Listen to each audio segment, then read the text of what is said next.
সিরাজগঞ্জের উল্লাপাড়া উপজেলা বিএনপির নেতাদের মধ্যে হাতাহাতির ঘটনা ঘটেছে।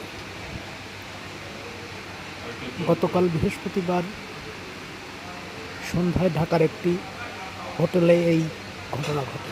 পুরোটা নিচে ঘটনা ঘটার ক্যামেরাটা সাথে সাথেই সাইডে ছিল। ভিডিও সামাজিক যোগাযোগ মাধ্যমে ছড়িয়ে পড়ে। ভিডিও ছড়িয়ে পড়লে নেতাকর্মী সহ সাধারণ জনগণের মধ্যে চরম অসন্তোষ দেখা যায়।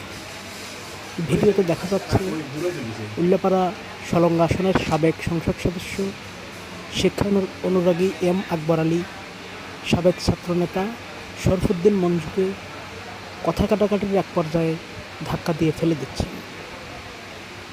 এরপর মঞ্জু উঠে আকবর আলীকেও ধাক্কা দেওয়ার চেষ্টা করছেন। পরপরই আরেক বিএনপি নেতা সাবেক ডিআইজি খান সাইদ হাসান জ্যোতি এই দুজনকেই থামানোর চেষ্টা করছেন। অপরদিক থেকে উপজেলা বিএনপির সম্মেলন কমিটির আরেক সদস্য অ্যাডভোকেট সিমকি ইমাম তিনি ভিডিও করছেন। তার ভিডিও খান সাইদ হাসান জ্যোতি তার ভিডিও থামিয়ে দিলেও তিনি তার পুরো ক্ষোভ ছাড়ছেন। এই ভিডিওটি হঠাৎ করেই সামাজিক যোগাযোগ মাধ্যমে চলে আসে। সামাজিক যোগাযোগ মাধ্যমে প্রকাশ হওয়ার সাথে সাথেই ভাইরাল হয়ে যায় ভিডিওটি।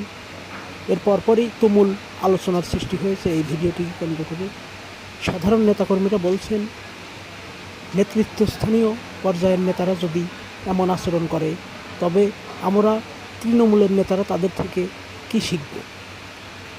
এই মারামারির এই হাতাহাতির ঘটনার ভিডিও ছড়িয়ে পড়ার পর কিন্তু বিএনপির উপজেলা বিএনপির মধ্যে একটি গ্রুপিংয়েরও সৃষ্টি হয়েছে।